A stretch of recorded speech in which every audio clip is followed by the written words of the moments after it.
Denis Mukwege est le lauréat du prix Sakharov 2014 pour la liberté de penser. Ce gynécologue a été récompensé par le Parlement européen pour son combat pour les femmes victimes de violences sexuelles en République démocratique du Congo. Europarl TV s'est rendu dans l'hôpital que le docteur Mukwege a créé, un témoignage accablant sur les exactions commises dans cette région d'Afrique.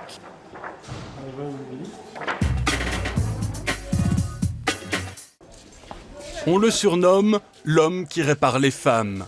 Denis Mukwege est gynécologue. Depuis 14 ans, inlassablement, il soigne les victimes de violences sexuelles au Sud Kivu, en République démocratique du Congo.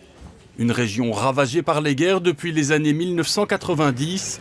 Aujourd'hui encore, quotidiennement, des groupes armés sèment la terreur dans les populations. Leur principale cible, les femmes et à travers elles toute la société congolaise.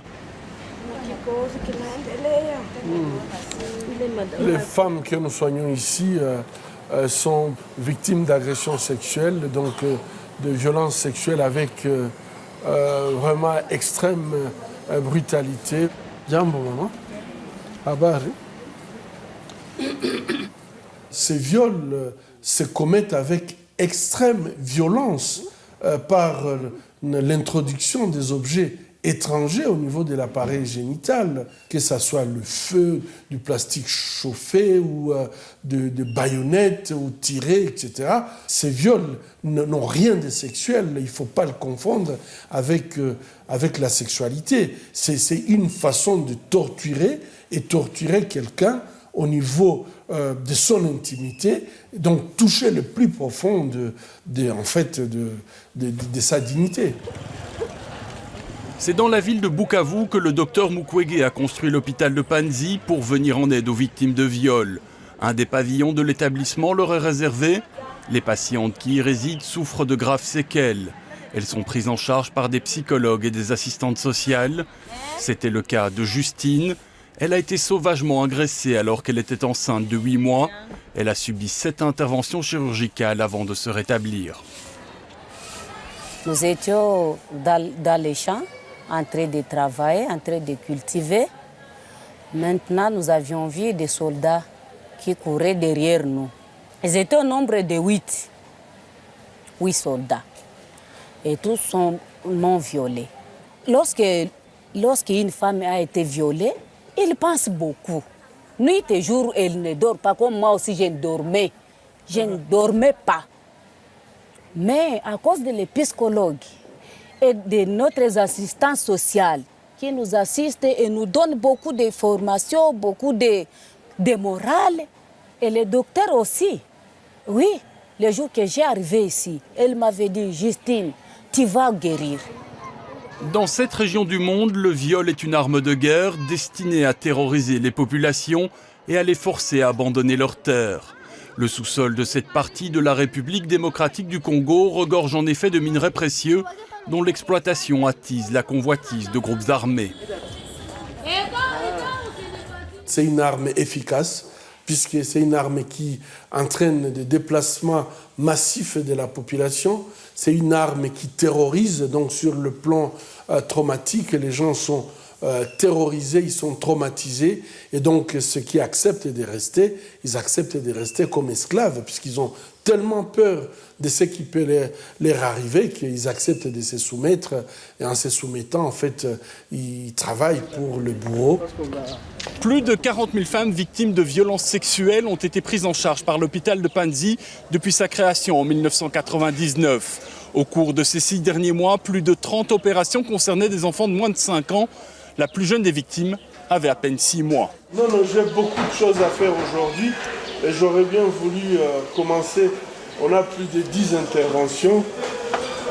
Tu dis à Moukani de préparer la dame là que je vais examiner tout de suite.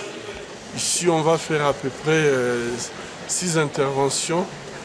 Et là, on en aura autant. Donc, on a plus de 12 interventions aujourd'hui. Et ce sont des interventions très lourdes.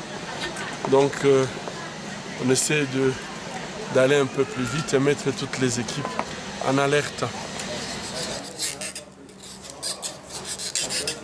De laver les instruments. On les a levés dans le... Après avoir lavé, nous allons désinfecter. La prise en charge des victimes de viol nécessite souvent une intervention chirurgicale réparatrice. Là, nous allons opérer une fistule recto-vaginale haute. Il y en a qui sont d'origine traumatique par l'introduction des objets au niveau du vagin. Et ça perfore le vagin, mais ça communique derrière avec le rectum. Mais également, ça peut être des accouchements dystociques. Ici, la fistule elle est très très haute. Et pour des fistules hautes comme celle que nous allons traiter, souvent c'est l'introduction de objets au niveau du cul-de-sac de Douglas.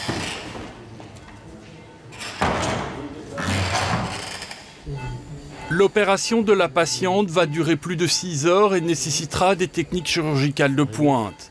Plusieurs chirurgiens seront à l'œuvre, dont le docteur Guy Bernard Cadière, un médecin belge venu prêter main forte. Malheureusement, ici, nous nous occupons des conséquences. On aurait bien voulu qu'à d'autres niveaux, on puisse beaucoup plus travailler sur la prévention. Et cette prévention passe par la lutte contre l'impunité. Parce que je crois que si des gens qui commettent de tels actes, étaient conscients que poser un acte comme ça devrait leur amener à répondre de leurs actes devant les cours et tribunaux, peut-être que ça changerait quelque chose. Aujourd'hui, ce n'est pas le cas. Le docteur Mukwege a été plusieurs fois récompensé pour son travail auprès des femmes victimes de viols et de violences sexuelles lors de conflits armés.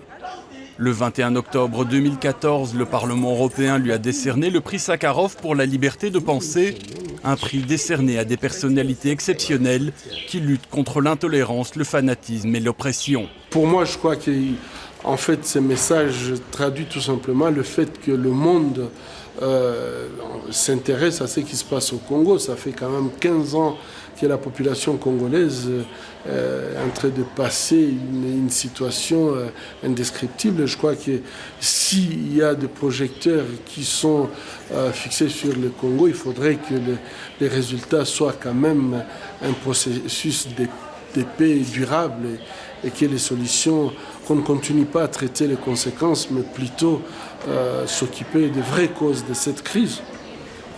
Les prises de position du docteur Mukwege dérangent. Il a échappé de justesse à une tentative d'assassinat. Depuis lors, il habite avec sa famille dans l'enceinte de l'hôpital, un lieu qu'il ne quitte pratiquement plus. Je crois que le vrai moteur, ce sont ces femmes. Je crois que ces femmes, elles sont courageuses. Et moi, je me pose toujours des questions, comment elles arrivent à s'en sortir après tant de souffrances, tant d'humiliation, déshumanisation, et qu'elles continuent à tenir, non seulement à vivre, mais aussi à essayer de construire la famille et la société. Je crois que j'ai beaucoup de respect pour ces femmes et je me sens petit.